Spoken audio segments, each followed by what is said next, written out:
Ndashaka guhera gusoma mu itanguriro igice ca 4 guhera ku murongo wa 6 ukageza ku murongo w'7. Itanguriro igice ca 4 guhera ku murongo wa 6 ukageza ku murongo w'7. Uhoraho abaza Kayini ati, ni iki kikurakije kandi niki gitumye wijiriwe mu maso? Niwakora neza ntuzokwemerwa, ariko nutakora neza icaha kibunze ku rugi, kandi ni wewe cifuza, ariko ukwiye kukinesha. Iri jambo ni inkuru dusanzwe tuzi y'igihe Kayini amaze kubabazwa n'ingene mwene wabo Abeli yatanze ishikanwa ryiwe Imana ikaryakira.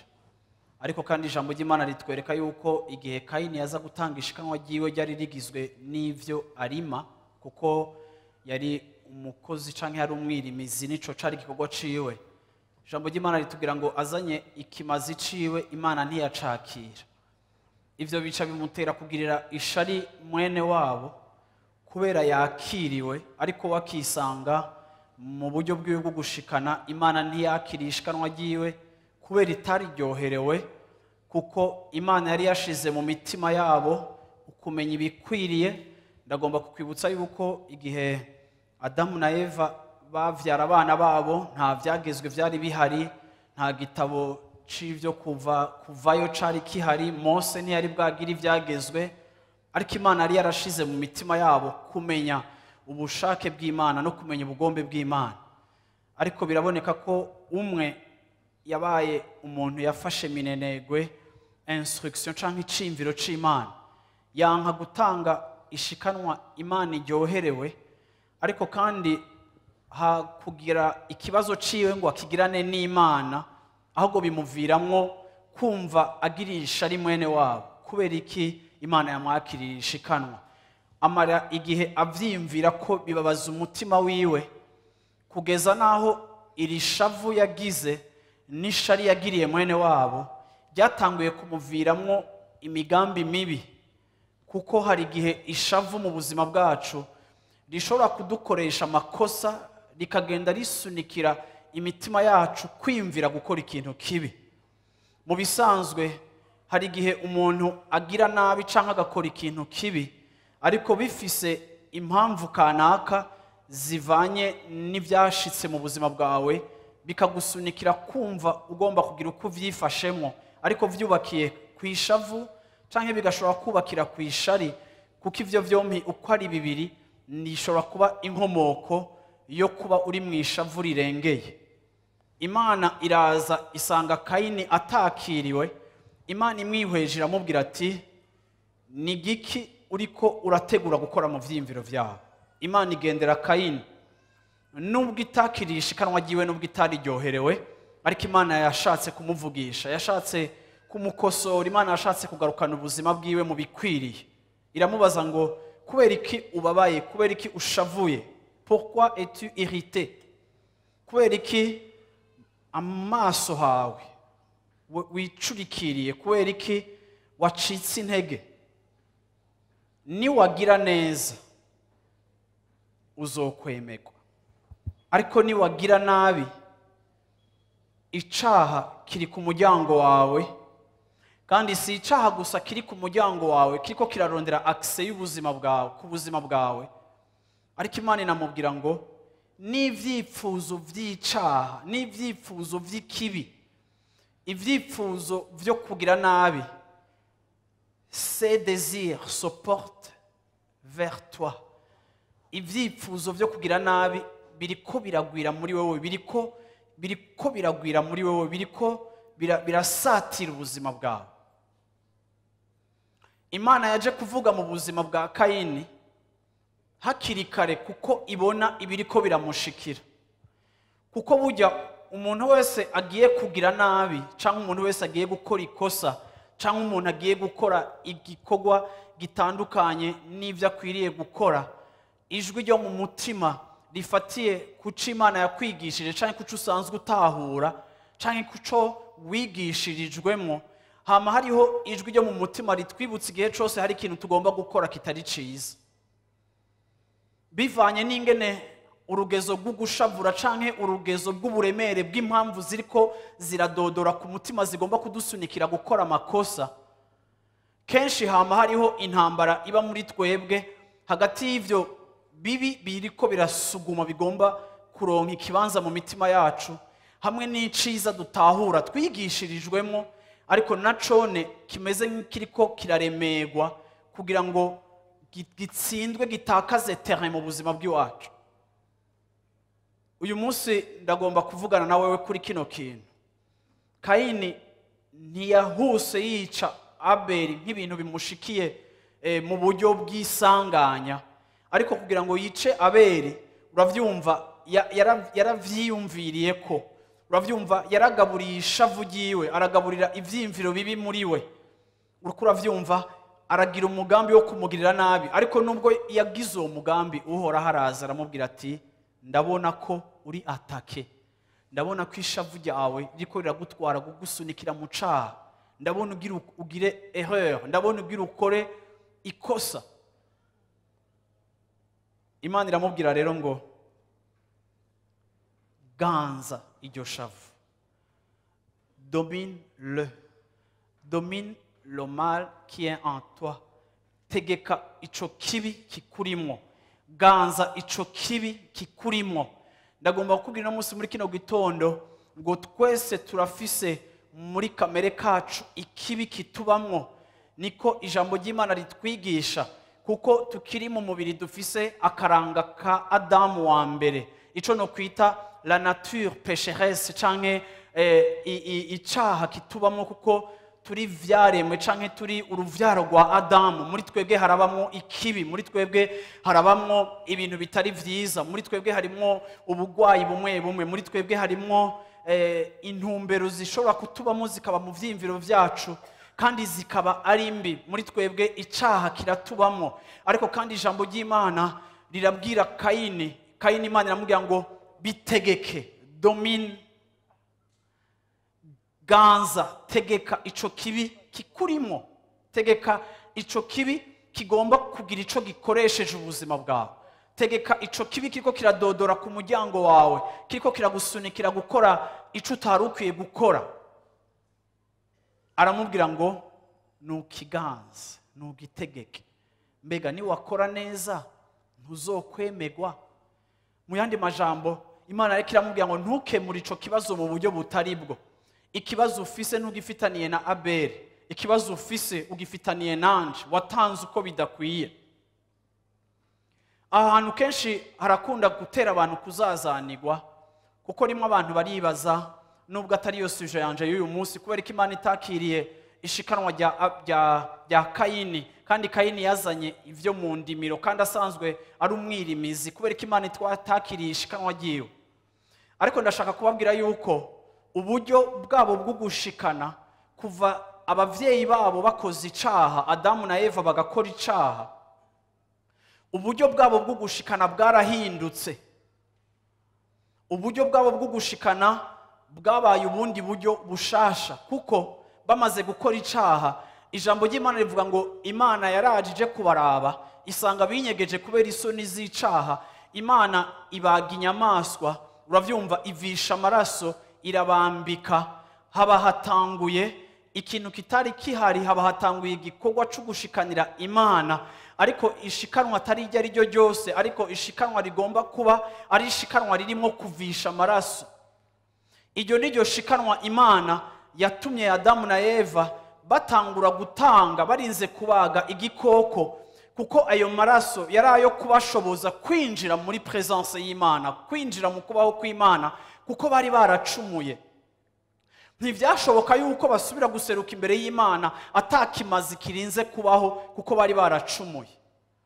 Kandi ico kimazi cagomba kuza ari igikoko casheshwe amaraso kugira ngo ayo maraso n'ishusho y'amaraso ya Yesu azoseseka agakuraho icaha c'abari mu isi. Hagomba kubaho ukuvisha amaraso kugira ngo abantu bashobore kwinjira mu bucuti n'Imana. Nta bucuti n'Imana bwashoboka hatabanjeho kuvisha amaraso kugira ngo ayo maraso ashitse ukugororoka canke yakomplise la justice de Dieu. Ntivyashoboka rero yuko Adamu na Eva baseruka imbere y'Imana hatabanje kwica igikoko. N'abana babo kuko bavyawe mu caha nabone kugira ngo begere Imana bagomba kwegera Imana habayeho kuvisha amaraso. Ariko Kaini wewe ariyadukije azanye ivyo ari vyo vyose aje gushikanira Imana ishikanwa. Ariko kandi Kaini Imana ntiyamwakira kuko karite y'ishikanwa yazanye ni ryari ishikanwa ridashobora gushitsa ukugororoka kw'Imana. Ubwa mbere na mbere yazanye ishikanwa rivuye mu vyo yimbuye mu murima, ibiharage vyiwe, ibijumbu vyiwe, ibitoki vyiwe. Niyo byari kuba ari vyiza gute ntiyashobora kwinjirana iryo shikanwa imbere y'Imana kuko nta muntu yashobora kubana n'Imana hatabayeho intervention canke uruhara rw'amaraso. Rero Imana ntiyamuhoye yuko azanye ikindi, ariko Imana yamuhoye yuko bidashoboka ko akoabita n'Imana adatanze sacrifice iri acceptable. Rero Imana iramwereka ati ivyo vyimviro biri ku muryango, ikibi kiri ku muryango wawe, uravyumva, ariko niwagira neza uremegwa, nuganza ico kibi. Niwagiranye ikosa na Abeli, waguteje ibibazo si Abeli, wagize ikosa kuri protokole yanje nk'Imana, nico gituma ishikanwa ryawe ridashobora kwakirwa. Kosora ibintu ndaryakire. Haleluya. Ubwa mbere na mbere mwibuke Kaini yazanye ishikanwa rivuye mu ndimiro ivyo kurya. Ariko mwibuke yuko kuri Adamu na Eva Imana yaravumye isi irayivuma, iravuga ngo imaze kuvuma isi iravuga ngo muzokwimbura bigoye, muzokwimbura habaye kubiricuya. Iyi si izobamira amahwa, bisobanura ngo kubw'icaha ca Adamu na Eva, uravyumva, infertilité canke ukutamera kw'isi kwaratanguye. Uko uravyumva, Imana iravuga ngo ndavumye isi. Muce muraba rero Kaini azanye ivyamwa vy'isi vumwe aje kubishikanira Imana. Nta kuntu na kumwe ushobora kuzana ivyamwa bivuye mu isi ivumwe hama nguze kubishikanira Imana yabivumye. Non seulement aba bana bari bafise icaha kiva ku bavyeyi, ariko kandi azanye na fruit ivuye mu bivumwe. Ntivyashoboka ko iryo shikanwa Imana iryakira. Ariko hamwe n'Imana kumubwira ngo niwakora neza uremegwa, tegeka ico kibi kikurimo, niwemere ko gihabwa accès, niwemere ko kigira ugiha aho gikorera, ntugihe champ d'action. Bibiri ivuga ngo Kaini yica mwene wabo kuko iri shavu n'ishari muri we byashishikaye kugaburirwa no kugira uburemere. Uyu munsi ndashaka kuvuga ku buryo bw'umwihariko nk'uhanura umuntu wese ari muri kino kibanza. Ugomba kumenya ngo muri wewe habamwo ikibi. Kenshi abantu bakubwiye ko uri mubi canke hari ibintu bibi ufise, kenshi tugira tendance yo guharira kuko tudashaka umuntu atubwira ko turi babi. Ariko kandi na Dawidi yarabivuze, aravuga ngo mucaha niho mama yamvyariye. Na Paulo yarabivuze ngo nkora ikibi, uravyumva, mu gishingo c'iciza nagomba gukora.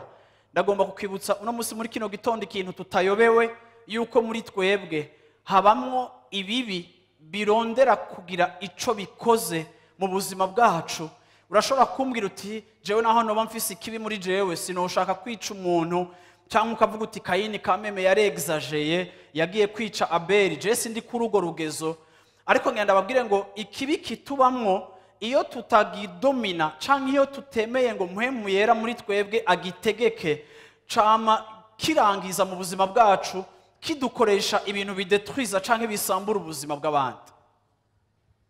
Usomye mu Itanguriro mu gice ca 45 ku murongo wa mbere, ugashaka ugashitsa ku murongo ushika ku murongo w'8 uko uravyumva, ariko ndashaka kugabanya iyo nkuru ndayigire ngufiya, ariko ndayisomere guhera muri Genèse chapitre 45 Itanguriro 45 uhere ku murongo wa 4. Itanguriro 45 ku murongo wa 4 ugeze ku murongo w'8, imirongo 4 yo muri iki gice ca 45. Yosefu abarira bene se ati enda nimunyegere.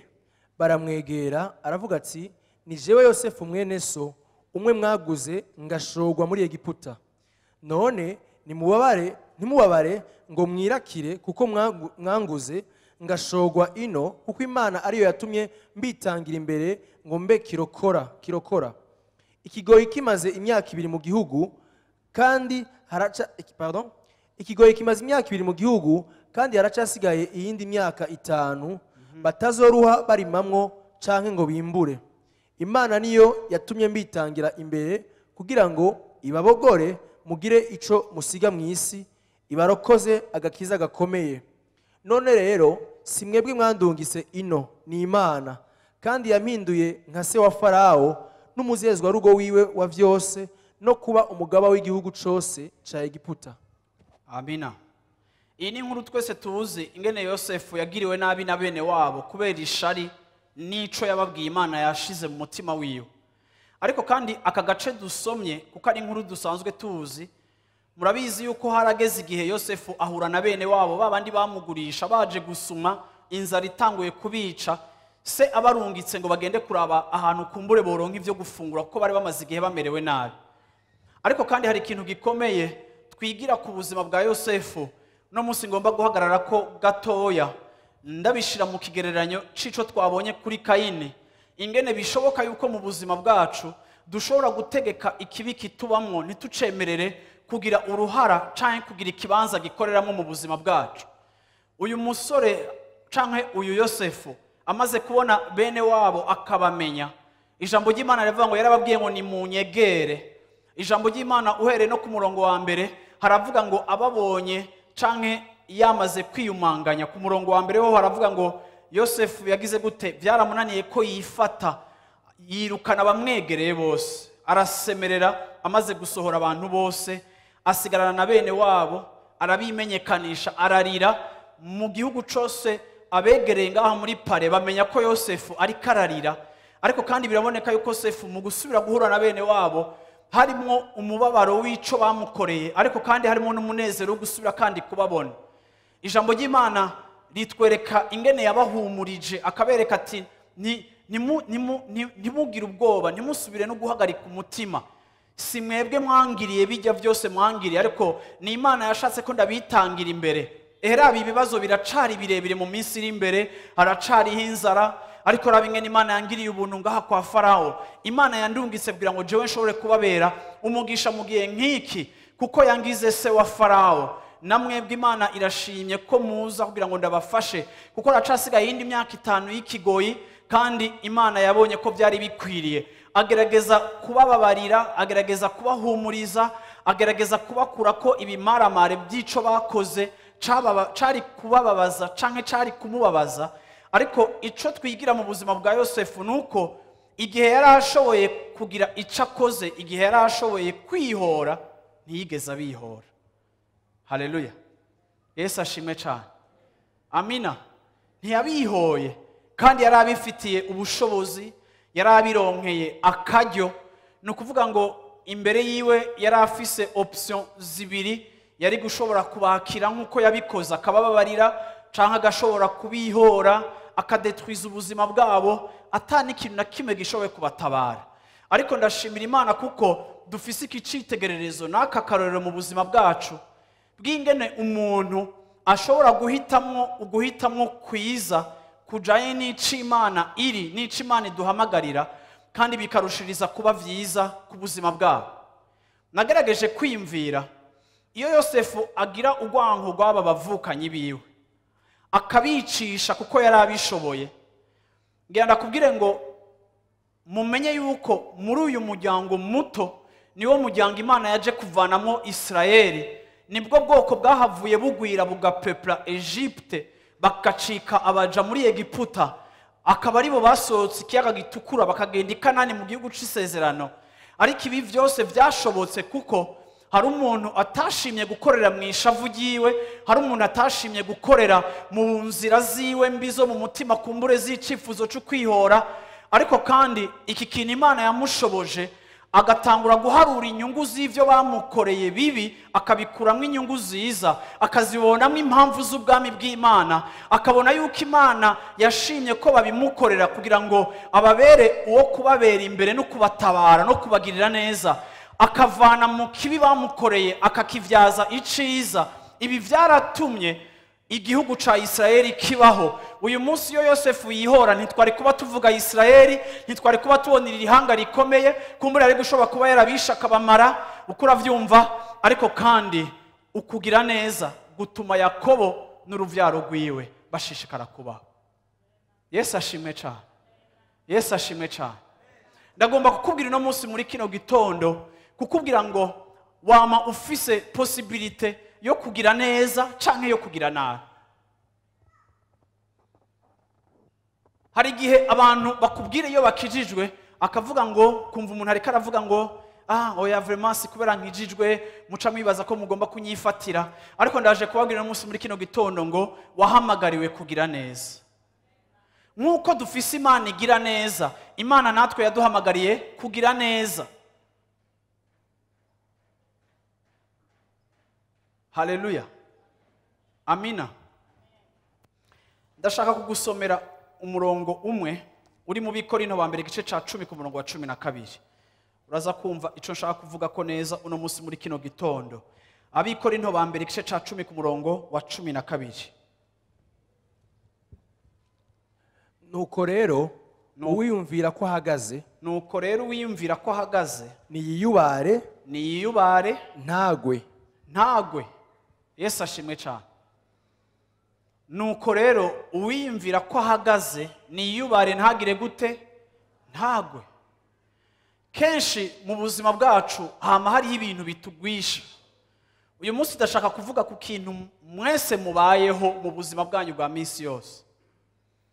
Mu buzima bwawe hari ibintu bigushika ko canke uhura navyo, uravyumva ukisanga urafise possibilité yo kugira ico ukoze.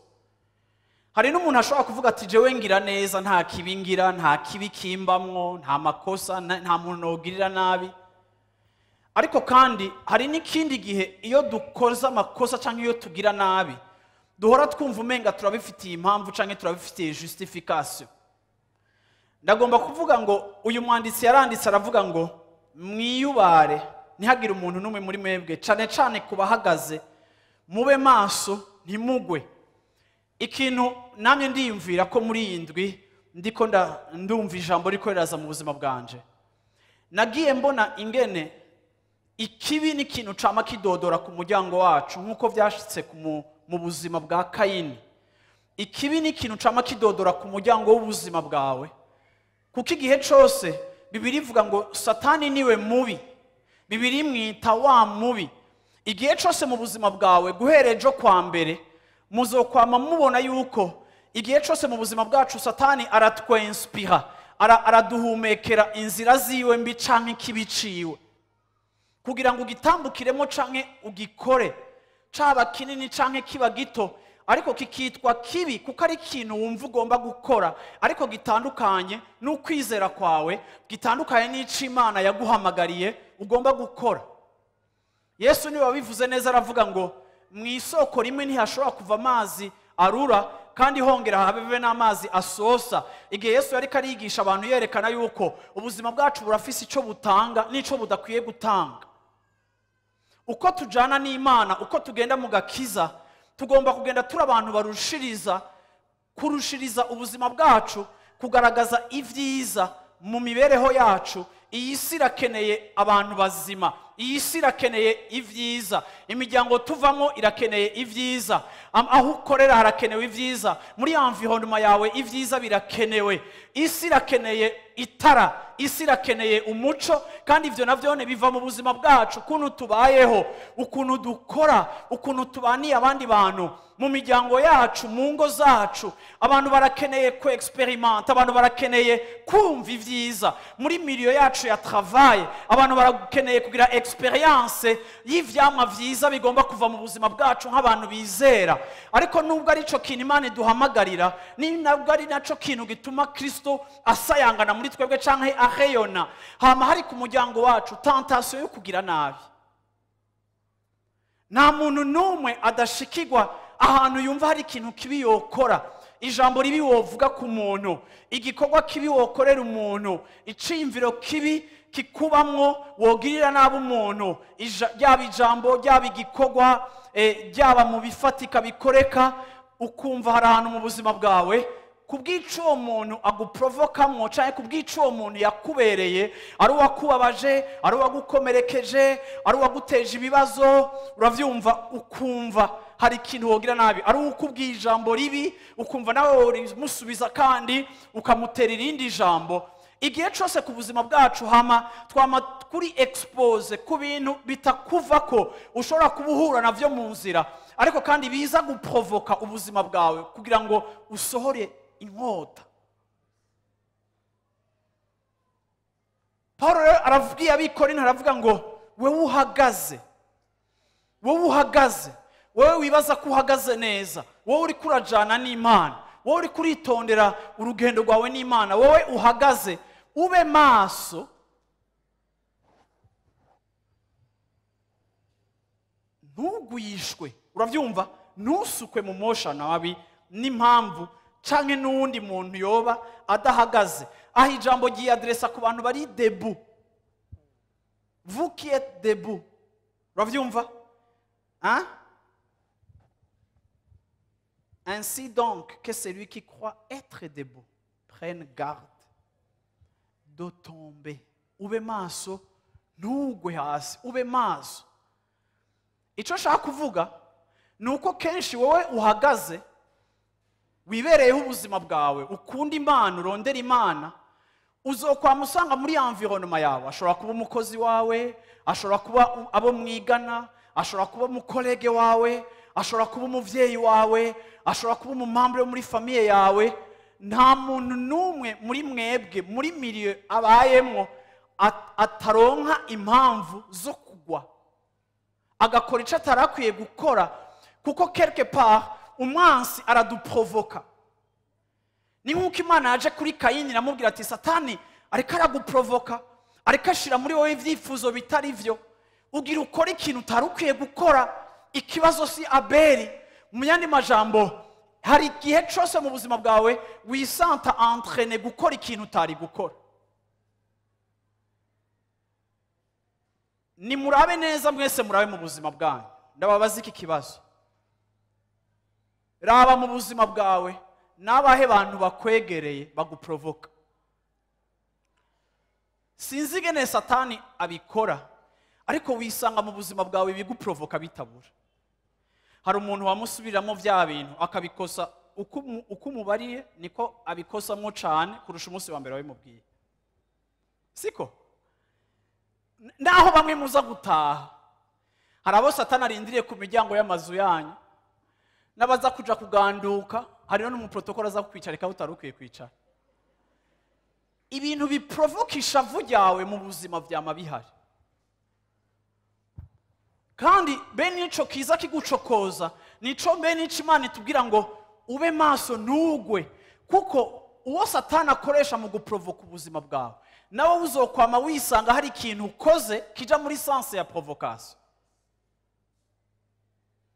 ukisanga ikiri faible cagutwaye muri domaine ya faiblesse, nawe utanguye kwajisa nabi, utanguye kuvuga nabi, utanguye gukora nabi. Mu masaha ari imbere ugatangura kwihana cyangwa ugatangura kwiyeza, kuko unashituka umeshageuka, canke wisanze wakoze igafu utarukwiye gukora, ariko waza kubiraba ngo mbe kugira ngo nkorire ikosa vyagenze gute, ugasanga n'umuntu yabigukwegeyemo. Haleluya. Yesu ashimwe cyane. Kandi bene ico kintu kigukororera mu makosa ni ibintu biza bikwanduza. Kandi ngira ndababarire ngo umviriza, iyo umuntu canke iyo hari bikugerageza gukora nabi, ngira ndababwira igituma uno munsi muri kino gitondo gukora nabi canke ikibi co muri twebwe tukiretse kigakora ikibi cavyo, nuko nasanze ikibi cose ukoze naho coba ari gitoya, ikibi cose ukoze kimeze nk'imbuto uteye. Ikibi cose ukoze, ico ukoze cose kiri inspire canke gihumekewe na Satani, akakubwira ngo uyo muntu umwishure nabi, akakubwira ngo uyo muntu umwirukane, akakubwira ngo uyo muntu umurenganye, akakubwira ngo uyu muntu umupyeshe, akakubwira ngo uyu muntu umukorera iki. Vya vyimviro bibi bishobora gushikira umuntu wese. Iyo bijya vyimviro bihaye akse ukagira ico bikoreye, utabizi ivyo vyimviro bicika amahwa azoza muri champ yawe y'ubuzima, kandi uzoba oblige kujyako canke guhonyora canke akakubera obstacle. Ubuzima bwacu bumeze nk'imbuto, ibikorwa byacu biramera, vyaba vyiza biramera, vyaba bibi biramera.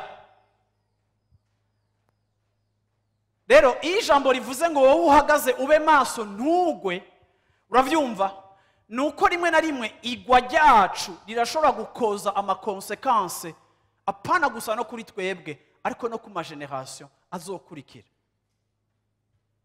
Bwana sifiwe sana. Haleluya.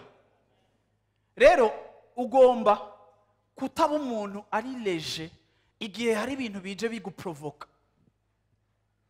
Mpora numva abantu bavuga ngo ngo nikore baza ngo turabakizwa rero ngo turi bibono ngo nkoreye ikintu ndamukorera ikinya, rega gukizwa suku birofa cyane sukugira gute. Ugasanga umuntu aragukomesheje nawe ukamukomesha, ariko kandi ukibagira yuko wowe iyo umuntu agukomesheje ukaja kumukomesha, canke iyo umuntu akugiriye ikintu kibi nawe ukamwereka ko nawe ushobora kugira ikibi, bene uyo muntu yakoze uko ari, aragwaye, araboshwe, canke n'umwana wa wamugwaniza.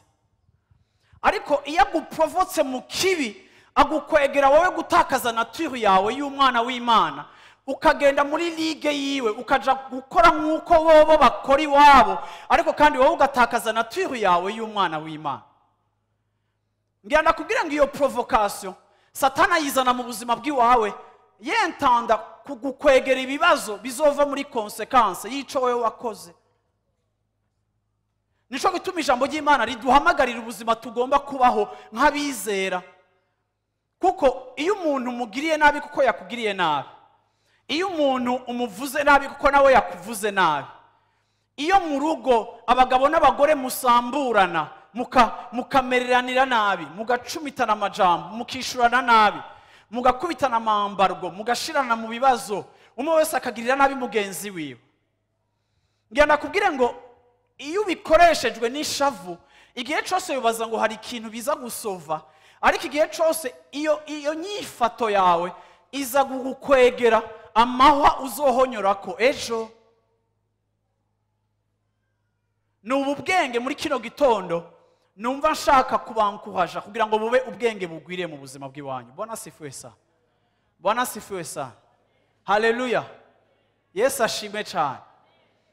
Ikibi nico kintu ca mbere nabonye uza gusanga kiri naturel. Umuntu akubwiye ijambo akakubwira ngo iyo mpuzu ntikubereye, nawe ugaca umukubita ishuti uti akubwira ati si ubufaranga bwawe bwayiguze. Hari abantu bafise inyishu ziri hafi. Uko uravyumva, urabona hari abantu b'abashampiyo kuvuga nabi, ariko ugasanga bene ivyo bintu byose birafise ico biza kwica.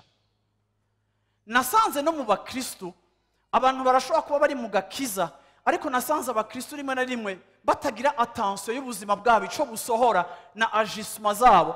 Hari ibintu usanga tugiramo légèreté, kuvuga nabi, kwishura nabi, kwinventa histoire, ishari kugukoresha amakosa, gucafuza umuntu. Uko uravyumva ivyo byose ugasanga urabayeho ubwo buzima, ariko ntumenye yuko ico kibi uriko urakora ni satani agihumeka mu buzima bwawe kandi kiri destructeur à la longue. Si ujya gusugiriye nabi azobabazwa n'ico kintu ukoze, ariko nawe ubwawe uzobabazwa n'ico kintu uriko urakora. Sivyo abantu b'Imana? Haleluya. Ibi ndabivuga cyane ku bantu bubatse uyu munsi bari hano hantu, aho uza gusanga vraiment mu ngo zacu abantu batagira attention ku nyishu bahana, ku bikorwa bakoreranira, ugasanga huzuye inkozi z'ikibi mu rushengero. Kenshi iyo mu Kirundi bavuze inkozi y'ikibi ubona abantu bicana, ariko ngenda kubwira ngo hari ikintu cica kurusha urusasu. Uravyumva, amajambo tuvuga arashobora kwica abandi bantu, ibikorwa dukorera abantu birashobora kwica ubuzima bwabo, abakolege dukorana mu buzi turashobora kwica ubuzima bwabo. Reka ndakubwire, iyo satani aguhumekeyemo gukora ikintu kibi, naho wowe uri provoke, le fait yuko ari satani akigushizemo, ico kintu gitumbereye gusambura, gitumbereye konona, ubishaka utabishaka wisanga uri mu agent wa Satan. Ugasanga urabayeho mu buzima uri kurarenganya abantu, ukarenganya umuntu, ukarengera akarimbi k'umuntu, ukagirira nabi umuntu, ukadeturiza ubuzima bw'umuntu, ukumva ko ubishoboye, ukumva ko ubifitiye power, ariko ntumenye yuko uri kurabiba imbuto mbi ku buzima bwawe, kurabiba n'imbuto mbi ku ruvyaro rwawe, uri kurinvestisa muri sens iri negatif ku buzima bwawe, ikintu kizogaruka nawe kikagusambura. Nico gituma Imana yarabonye ko Caïn agira igafi, iramubwira ati ntupimesha Caïn, hagarika ikibi kibunze ku muryango wawe. Murabizi ko yapfuye yangara, murabizi yuko yapfuye naho yakunda kurima. Ijambo ry'Imana rivuga ngo isi yamumereye amahwa, ahantu hose ubuzima bwe bwabaye habaye amahwa, ariko bivanye muri agissement ziwe zibi. Kubera iki? Kuko atarespecte cyangwa tumviye iciyumviro c'Imana.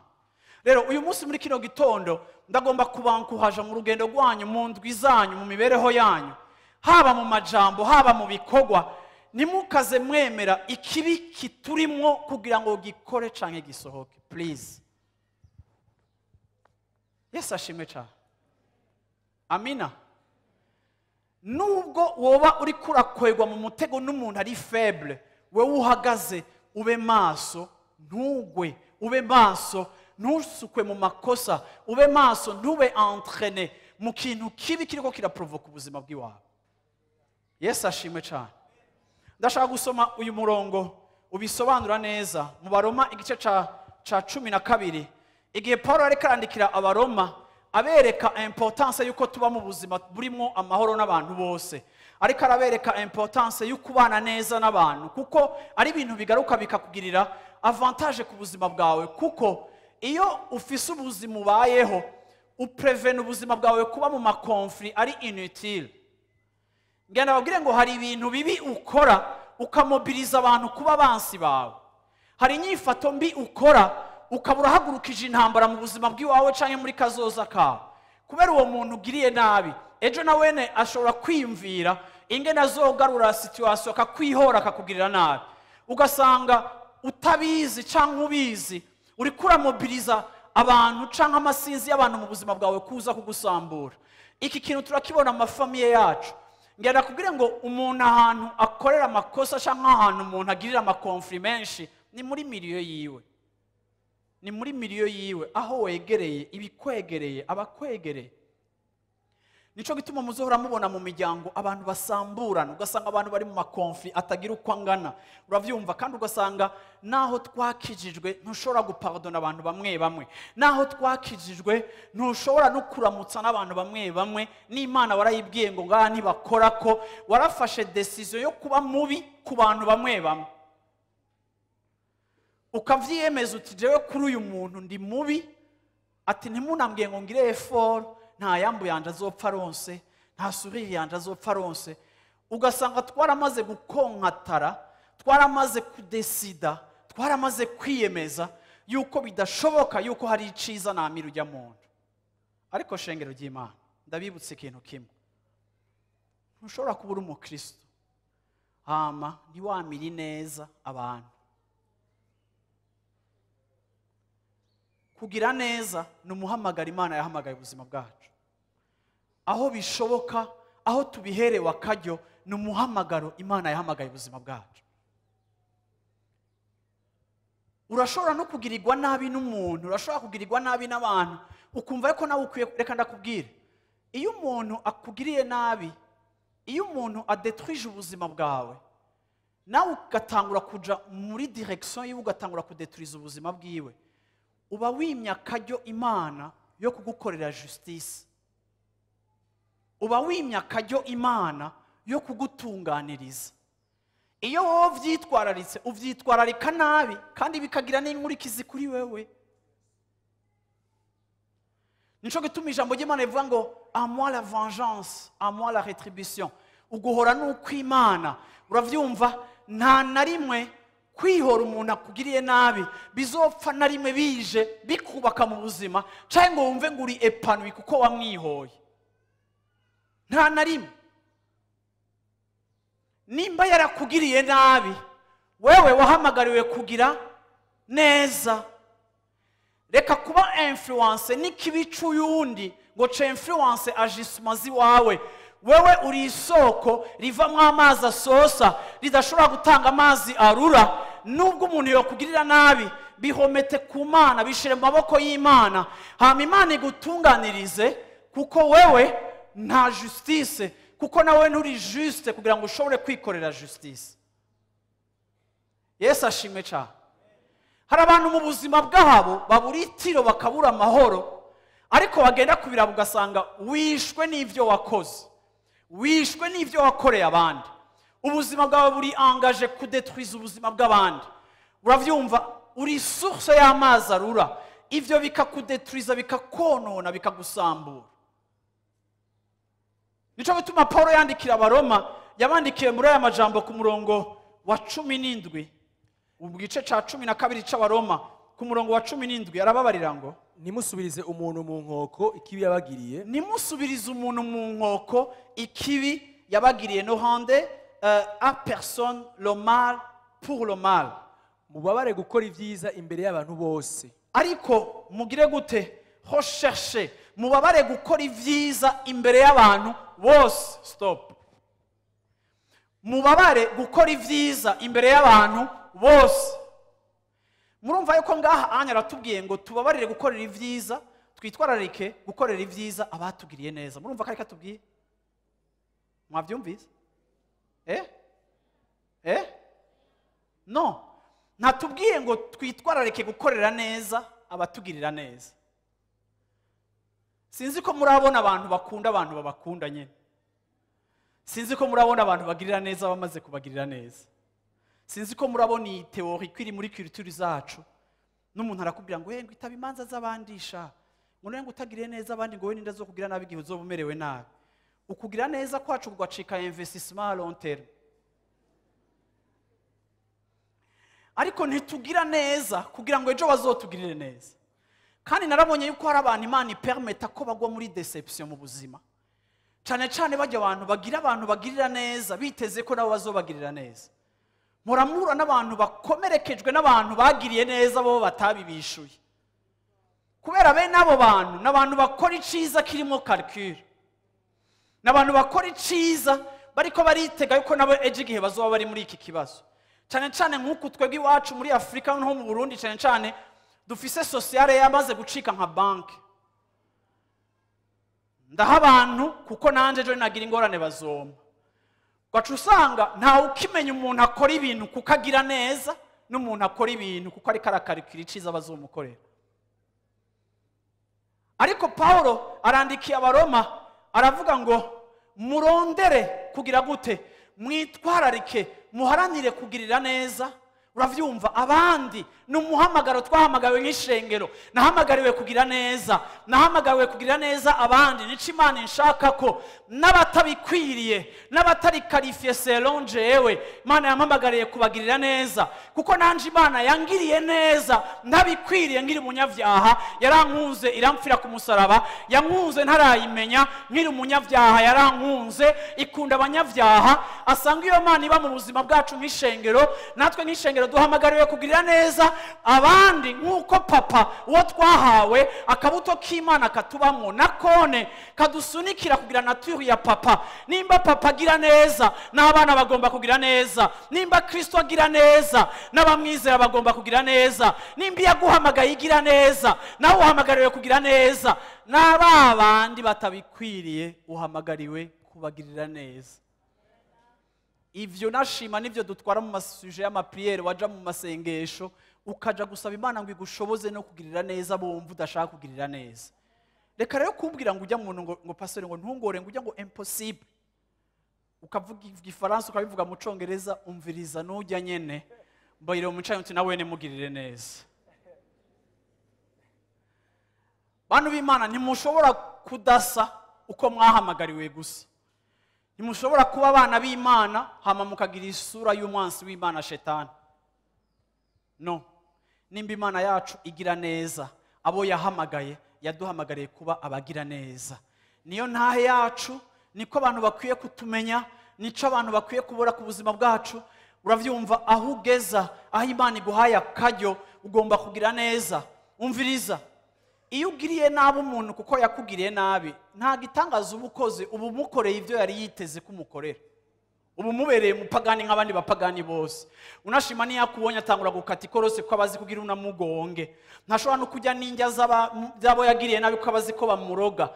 Ariko igihe wowe umugiriye neza atabikwiriye kandi azi ico yagukoreye, ico gihe uba werekanye Imana, ico gihe uba wereye Imana yawe, ico gihe ubukoze igikorwa civuga butumwa, ico gihe uba wahisemo gusa naso kuko urafise possibilité yo kudomina ikibi kikurimo ukacima accès. Bwana sifiwe sana. Haleluya. Verset 18. Namba bishoboka mu ruhande rwanyu bibavuye ko mwuzure n'abantu bose. Aha. Abo nkunda nimwihorane ariko muhe uburyo uburake bw'Imana, ariko muha akaryo ishavu ry'Imana, kuko handitswe ngo uguhora n'ukwanje ni jewe nzobasubiriza mu nkoko, niko Uhoraho agize. Stop. Ureke Imana yitwararika bakugiriye nabi. Uravyumva? Hariho abantu uzosanga mu buzima witwararika cyane abantu bakugiriye nabi, ubakurikirana, wamurikura bavuga, wamugenda ubaganira ko. Ivyo bireke. Uravyumva? Ubirekere Uhoraho aho bishoboka kugera hose. Uravyumva? Ureke ishavu ry'Imana baregera rikora ku murongo wa 20. Ariko umwansi wawe niyasonza, ariko umwe mwankana niyasonza, umugaburire. Niyagira inyota, niyanagira n'inyota, umuhicanywa. Kuko niwagira utyo, kuko ubigenjeje uko, uzoba umurinze ko amakara yaka ku mutwe, uzoba umushize ko amakara yaka mu mutwe. Ikibi coye kukunesha, yamara ikibi, ariko ikibi ukineshesha iciza. Yesu ashimwe cyane. Ikibi ukinesheshe iciza. Niwabona hari ikiguprovoka gukora ikibi, niwabona hari umuntu akugiriye nabi, niwabona hari umuntu yatatse ku nyungu zawe, niwabona hari umuntu asambuye izina ryawe, niwabona hari umuntu bantu b'Imana, urashobora kuvuga iyo Bibiliya ivuze ngo niwabona umunsi wawe anyotewe nawe umuha amazi. Ndisuri ko hatabuze amajwi menshi ngaha yavuze ngo murankonfirme mwenda bazi mwatwenze. Bavyumva? Kuko nkaho ibindi ko ndavuga mwese ngaha mwamaze kugenda mu vyimviro byanyu, hari abantu muri ko murabona, ni nkuko je namaze gushira kwa amazina mwamaze kuyabona. Siko? Rero aravuze ngo niwamubona ananyotewe umuha amazi. Bantu b'Imana nshaka kubabwira ngo kugira neza ntivyoroshe, cyane kugirira neza umuntu yakugiriye nabi. Ariko kandi reka ndakwibutse ngo suko bitoroshe bisobanura ko Imana itabidusabye. Bwira mu mico Imana yaradusabye bigoye. Ariko ico nico Paulo yita participer à la nature de Dieu. Hari abantu uravyumva bibaza ko duparticipa muri nature y'Imana canke mu kamere k'Imana, gihe dusengera abagwayi bagakira, igihe duhamagara ibintu bigakoreka, aho turemera kuba abaparticipa kuri naturi y'Imana ikemura ibibazo. Ariko hari igihe akaranga k'Imana kaduhamagarira gukora ibintu bigoye. Rero muri kino gitondo nje kukwibutsa ngo ntugapakurure ibigoye Imana igusaba, ariko asangwa bisanzwe bigoye, ariko ikabigusaba.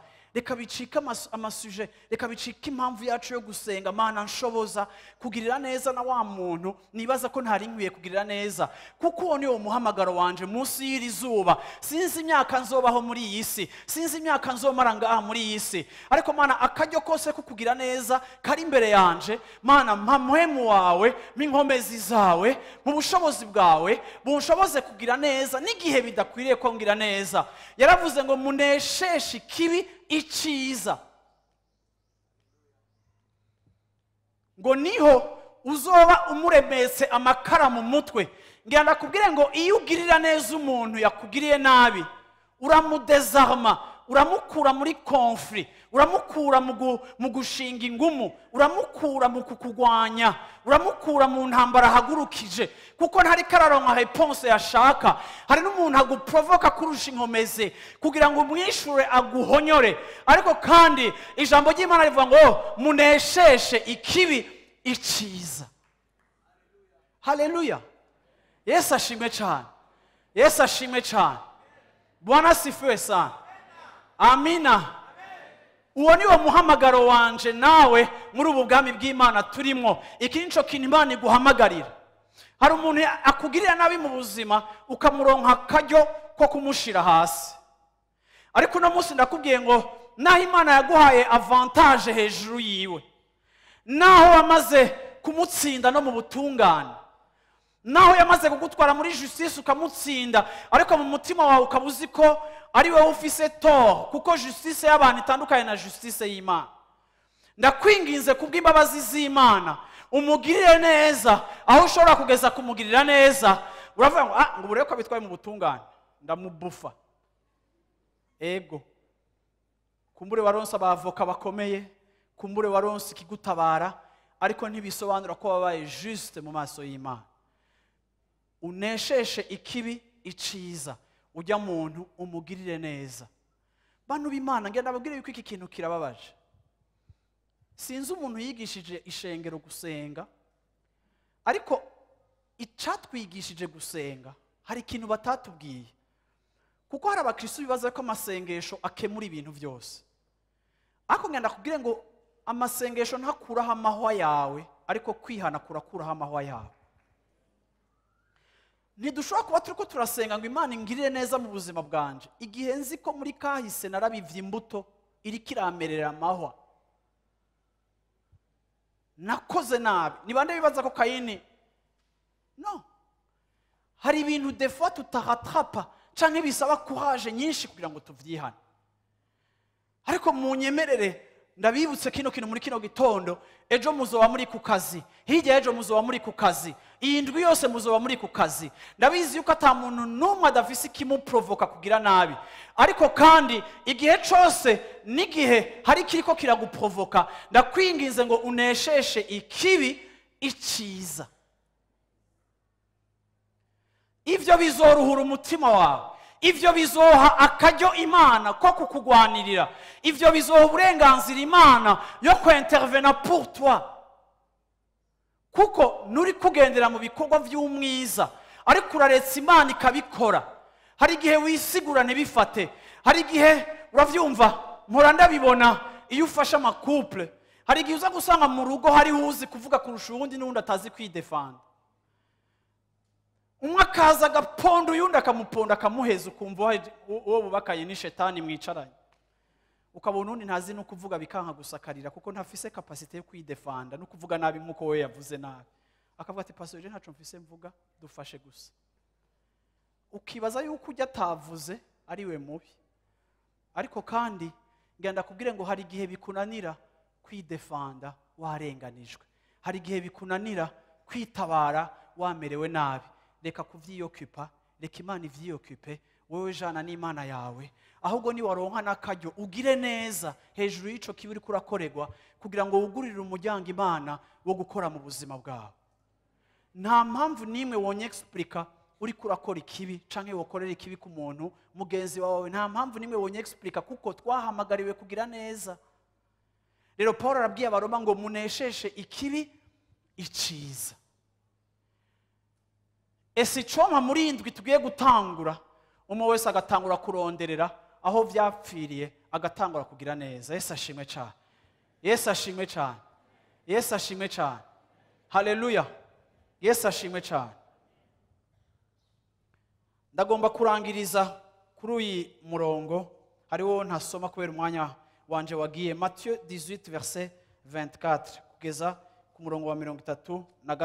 Matayo 18 guhera ku murongo wa 24 gushika ku murongo wa 33. Aha Yesu yari karatanga akarorero k'ivyabaye, ari byo nshaka guhagarara ko uno munsi nja kurangiza umwanya wanje wo kuvugira ijambo. Atanguye guharura, bamuzanira uwamuririye umwenda w'itaranto 10,000, ariko kuko atarafise ico yishura, shebuja agera ko bamugura n'umugore n'abana n'ivyo afise vyose ngo umwenda wishugwe. Wa muntu yikubita hasi amwitembagaza imbere ati, mwami nyihanganira nzokwishura vyose. Shebuja w'uyo muntu amugirira akagongwe, aramurekura, amuhebera wa mwenda amufitiye. Uno muntu asohotse abona mugenzi we yamuririye umwenda w'idenariyo 100, aramufata amugwa mu gahogo ati, nyishura ivyo umperaniye. Uyo mugenzi yikubita hasi aramutakambira ati, nyihanganira nzokwishura vyose. Wa wundi aranka, aragenda amushirisha mw'ibohero gushisa aho azomwishura ivyo amufitiye. Bagenzi biwe babonye ibibaye barababara cane, baragenda babwira shebuja ibibaye vyose. Buno shebuja aramuhamagaza aramubwira ati, wa muntu mubiwe, naguhebeye wa mwenda wose aho wanakambira, none nawe ntiwari ukwiye kugirira imbabazi mugenzi wawe nk'uko naje nazikugiriye. Amen. Yesu ashimwe cyane. Aka karorero Yesu yatanze katwereka ingene mu buzima bwacu tumeze. Uyu mugabo yari afise uburenganzira bwo kugira umuja, umukozi wiwe yaramuherane amafaranga menshi, akamugira umuja we n'umugore n'abana. Ariko kubera uyu muntu amusavye ikigongo ati, mbabarira ndaguheraniye aya mafaranga ntayo mfise ntutugira abaja, ngo sebuja aramupardona, amuhebera umwenda, amuhebera ideni ryose. Ariko ngo nawe ari karagenda acahura n'abandi batipe babiri bamufitiye amafaranga. Franga zangu, uravyumva? Aca arafata kubita mw'ibohero, funga. Kandi abo bantu bari bamuheraniye udufaranga duke. Ababonye ibishitse bagenda kubwira boss mukuru bati, mbega urazi ko wa muntu waraye ubabariye kubera gufitiye ya mafaranga menshi? Ahejeje guhura n'umuntu amufitiye amafaranga make, ibintu amukoreye birateye ubwoba. Bibiri ivuga ngo sebuja acagira gute? Acahitamwo yuko umwe yari yababariye ahubwo nawe bamufata akarihishwa agahana, kuko adashoboye gutanga imbabazi igihe nawene yagiriwe imbabazi ku makosa menshi yakoze. Ndashaka kurangiza ndababwira mwese mwicaye hano hantu, Imana yatubabariye ibintu byinshi cyane birengeye ivyo ari byo byose uri kurahamagarirwa kubabarira bakugiriye nabi. Yesu ashimwe cyane, Yesu ashimwe. Yaratubabariye, yaratugiriye neza. Nico gituma igihe cyose, haba mu ngo zacu, haba mu buzi bwacu, haba mu mibereho yacu ya minsi yose, igihe hari umuntu wibaza ko adakwiriye imbabazi zawe, uzokwame wibuka ingene nawe utari ukwiriye imbabazi. Ariko nta na rimwe Imana uyisaba ikigongwe ntikikugirire, nta na rimwe uyitumbera ntikubabarire. Asanga Imana igihe cyose uyihamagaye ikubabarira, asanga Imana igihe cyose uyitumbereye ikugirira imbabazi zayo. Nico gituma na wewe muri uwo mutima nyene waso mwijura kubabarira, ukwiye na wewe kwiga kubabarira aba bantu bose bari ku nzira yawe batari babereye imbabazi zawe, ariko ugomba kuzibaha wibutse yuko nawe ubwawe hariho wakubabariwe ibirenze ibyo ushobora nawe kubabarira. Yesu ashimwe cyane. Ivyo bavyita guparticipa kuri kamere k'Imana yacu. Yesu ashimwe cyane. Rero nshaka kurangiza, shaka kuguha aka karorero nkoresheje uyu mugozi. Ndabibutsa yuko uko mwicaye hamwese abakijijwe mwahaye Yesu uburenganzira bwo kuba umwami w'ubuzima bwanyu. Haleluya. Yesu mwamuhaye uburenganzira bwo kuba, guma ngaha Mike, uravyumva? Yesu twamuhaye uburenganzira bwo kuba umwami w'ubuzima bwacu. Yesu ashimwe cyane. Haleluya. Ni bande Yesu ari umwami w'ubuzima bwawe? Ndagomba kukubwira ngo Yesu iyo ari umwami w'ubuzima bwawe nta domene n'imwe adategeka y'ubuzima bwawe. Haleluya. Rero ndagomba kubatera intege tumureke aganze. Yesu ashimwe cyane. Anaganze no muri domene uravyumva y'ibikubabaza canke y'abakubabaza, tumureke aganze ubuzima bwacu, tumureke ategeke ubuzima bwacu. Yesu ashimwe cyane. Igihe Satani ashizeho akaryo kuko ukora ikibi, nugahindure akaryo k'Imana gukora iciza. Ndagomba kurangiza ndababwira ngo Yesu ari muri twebwe akora iciza. Yesu ari muri twebwe agirira neza abari mu isi, yereka kugira neza abari mu isi. Ndabizi yuko hari abantu bo mu muryango iwanyu mwibaza ko badakwiye kugirirwa neza. Ndabizi yuko hari abantu bo mu mafamiye yanyu babakomerekeje canke babivye canke babagiriye neza. Ndabizi yuko hari abantu usanga papa wawe utigeze umumenya canke yarakwihakanye akaguta kwibarabara. Ndabizi yuko hari abagabo bari ngaha bafise ikibazo c'abagore babo canke abagore bafise ikibazo c'abagabo babo. Ndabizi yuko umuntu wese ari hano hantu arafise abantu bamuprovoka bakamusunikira gukora ikibi, ariko genda bibutse yuko ivyo ntibijustifia yuko jewe na wewe natwebwe dutangura gukora ikibi, kuko igihe cose dukora ikibi ducecekesha Yesu ari muri twebwe, tukareka Satani agakoresha ubuzima bwacu, tugacika ama instrument ya destruction. Ariko ndavuze ngo mu izina rya Yesu Kristo biragahera, Imana ikugira igikoresho c'umugisha no kuri babandi batari bashobora kubona kugira neza ku bandi bantu, no kuri babantu batihanganirwa, no kuri babantu bameze nabi abandi bose bataye. Ndavuze ngo reka babone kugira neza ku Imana mu ishengero, reka wowe ucike instrument y'Imana yo kugaragaza kugira neza kwa Kristo. Uneshesheje ikibi cabo iciza Imana igushizemo. Yesu ashimwe cyane. Ndarangije mvuga ngo hariho abantu bahaye Yesu ubuzima nk'umwami w'ubuzima bwabo, ariko kandi bahejeje kumuha ubuzima Yesu bagize gute? Baramuziritse. Yesu muri wewe araziritswe. Mu ndirimbo yitwa umwami, ariko mu mibereho Yesu muri wewe waramuziritse. Uburyo wamuziritse wamubujije gukorera muri wewe kugira ngo ube isoko ry'umugisha no kubatabibereye. Ndashaka kuvuga ngo mwe mukirijwe ntimukwiye kuja mu vy'abandi bose bavuga, aho muza gusanga abantu muri miliyo yanyu umuntu baramuhari ivomo, baramushitse ko etikete ko ari umuntu mubi, namwe mugaca mwambara iyo nyifata imbere y'uwo muntu, namwe mukaja mu wamusambura, namwe mukaja mu wamukritika. Igihe cose mwebwe mwifatanya n'abandi gusambura ubuzima caye kugirira nabi uwo mwibaza ko akwiye kugirirwa nabi, ico gihe cose umeze nk'umuntu yashize Yesu wiwe en otage, akamuzirika akamubuza kwajisa.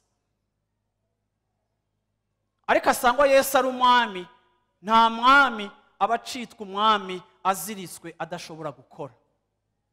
Ndarangije mbwira umuntu wese ari ngaha muri rishengero, ndakubwira ngo bohora Yesu muri wewe, utangure kuba umuntu agira neza. Yesu ashimwe cyane. Yesu ashimwe cyane. Mbwira umwicanyi uti bohora Yesu muri wewe. Haleluya.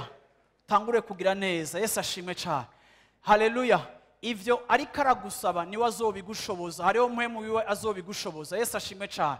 Ariko nimuze tube abambere bafati ya mbere mu kugira neza, mu kubaka intahe z'abandi, mu kudacafuza amazina y'abandi, mu gukomeza abandi, mu guha chance ya kabiri abantu bose batakaje, abantu bose badetruiza, abantu bose bavuga nabi. Reka wewe muri famiye yanyu iri muri conflit na zijya famiye zindi bavuge ngo mu nzu yo kwa Nahimana umwana we nagira exception, ni kakana kandi nakaririmvyi, ni kakana kandi karakijijwe. Reka gakiza kawe kanagaragazwe no kugira neza kuri mu buzima bwawe, kugira ngo tunesheshe ikibi iciza, hama biha akaryo Imana yacu yo gukora ikintu gishasha mu bantu bose batwegereye. Ducike abantu bacika instrument z'Imana kugira ngo Yesu ategeke mu buzima bwawe. Ndarangije mvuga ngo ivy'Imana idusaba vyose birashoboka iyo twisunze mpwemu yera akadushoboza kugira neza. Haleluya. Izoba indirimbo yawe, izoba témoignage yawe, izoba ico wirata, izoba igituma Yesu aboneka atahora aboneka, kuko wahisemo kumurekura akorere muri wewe. Ntumunyegeze, ntumuzirike, umureke akorere muri wewe. Yesu ashimwe cyane. Washobora kuvyaguruka dusenga Imana. Haleluya. Yesu ashimwe cyane. hagurutse umwicaranye umubwire ngo uhoraho agushoboze kugira neza. Yesu ashimwe cyane. Tubaho imyaka mike, uhoraho adushoboze kugira neza. Haleluya.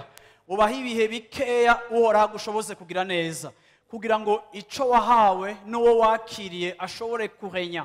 Iyo dukora ikibi, iyo tugirira nabi, iyo twihora, iyo twankana, iyo tudetwiza ubuzima bw'abandi, tuba twimye akaryo Yesu ko gukorera muri twebwe. Kandi ibyo nta na rimwe bigaruka mu buzima bwacu ari umugisha. Nico gituma uno munsi muri kino gitondo nashimye kukwibutsa ngo twahamagawe kugira neza. Uhoraho yaduhamagaye kugira neza. Isi irakeneye abagira neza. Aho ubaye harakenewe abagira neza. Aho ukorera harakenewe abagira neza. Mu mashuri yawe harakenewe abagira neza. Mu gikorwa Imana yaguhamagariye harakenewe abagira neza. Yesu ashimwe cyane. Haleluya. Yesu ashimwe cyane. Usaba uno munsi muri kino gitondo uvuga uti mpwemu yera nshoboza kudomina ikibi gihora kimbamo. Kumwe yabwira Caïn ngo ubishatse tu peux le dominer. Ubishatse urashoboye kugitegeka. Ikibi kikubamwo, ukugira nabi kukubamwo, uhoraho arashobora kukudomina. Niturama instrument yo kudetwiza ubuzima bw'abantu. Imana yaduhamagaye ngo tuba abantu bubaka abantu. Imana idushoboze kugira ngo tube ibikoresho byubaka ubuzima bw'abantu. Haleluya. Uwo ni umuhamagaro twahawe muri Kristo Yesu. Icyo nico twahamagariwe muri Kristo Yesu, kugira ngo abantu babone urukundo rw'Imana yacu biciye mu buzima bwacu, mu kuntu tubaye no mu kungene tubagirira neza. Hari abantu bazotabagwa nuko kugira neza kwawe, bakavuga ngo watumye mbona Imana itaboneka ariko nayiboneye mu buzima bwawe. Ariko kandi singomba kuba igikoresho cy'umwansi. Mana mpa kudomina ikibi cyose cyo bakiri mu buzima bwanje. Haleluya. Yesu ashimwe cyane. Nawe uri hano hantu ukavuga uti jewe ujya muntu vema naramufuse ntibishoboka ko jewe nosubira no kumuramutsa nogira gute. N'umunsi muri kino gitondo usaba uti mpwemu yera nshoboza kubabarira uyu muntu kuko yarankomerekeje yarambabaje. Yesu ashimwe cyane. Ndagomba twese nk'ishengero mu minota 5 dusengere hamwe, mu wese yisengere.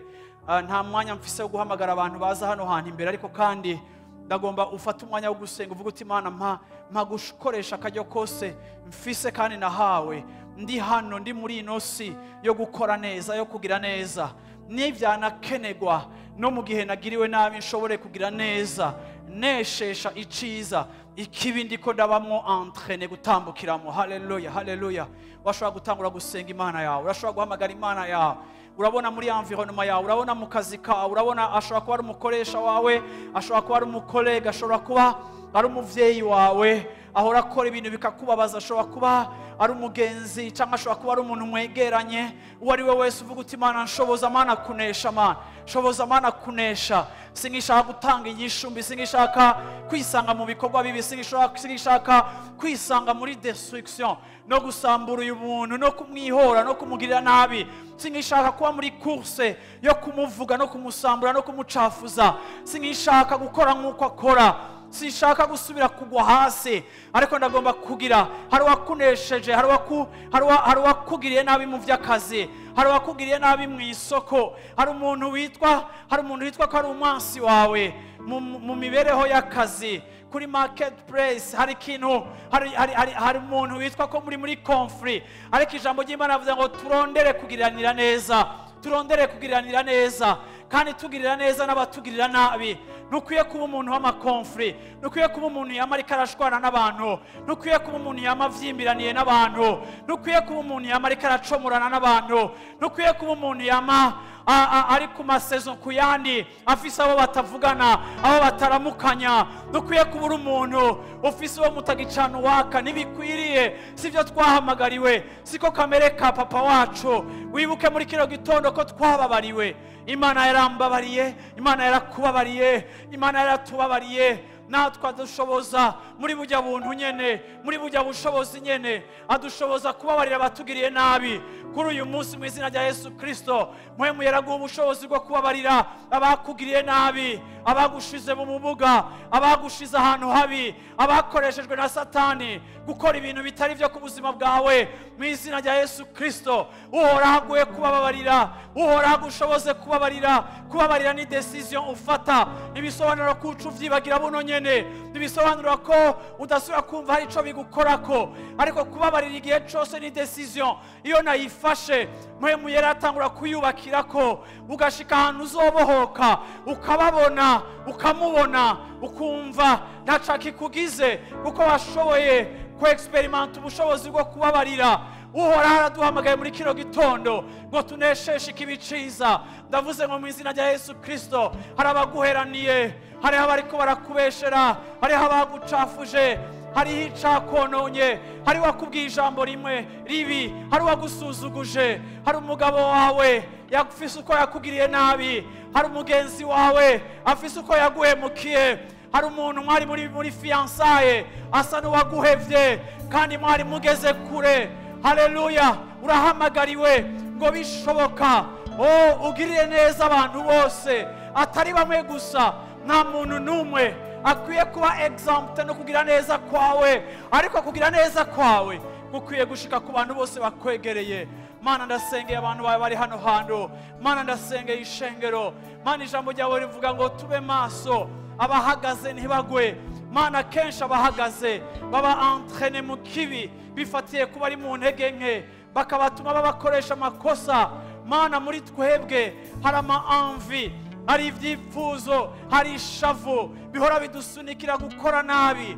Ndasengeye ishengero ryawe Mana kugira ngo dutahure neza Mana umuhamagaro waduhamagariye, muhamagaro wo kugira neza, muhamagaro wo kugirira neza abandi, muhamagaro wo kugirira neza abandi, muhamagaro wo kugirira neza abandi, no gushika ku bansi bacu, atari babandi gusa batugirira neza. Shoboza umuntu wese ari hano hantu, bohora umuntu wese ari hano hantu.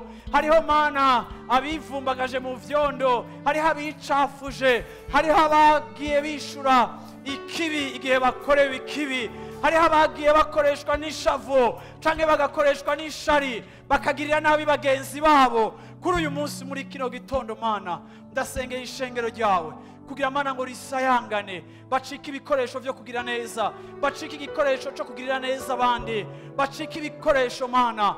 Ubaho umutima Mana yo mu ijuru wo kugira neza n'igihe umenga ntibari bakwiye kugira neza. Mana udukure mu ivyimviro vyabo hanze mu isi, biyumvira yuko iryinyo ari iryinyo ku ryindi, ijisho ku rindi, ariko Yesu wewe waravuze ngo n'abatwanka tubagirire neza.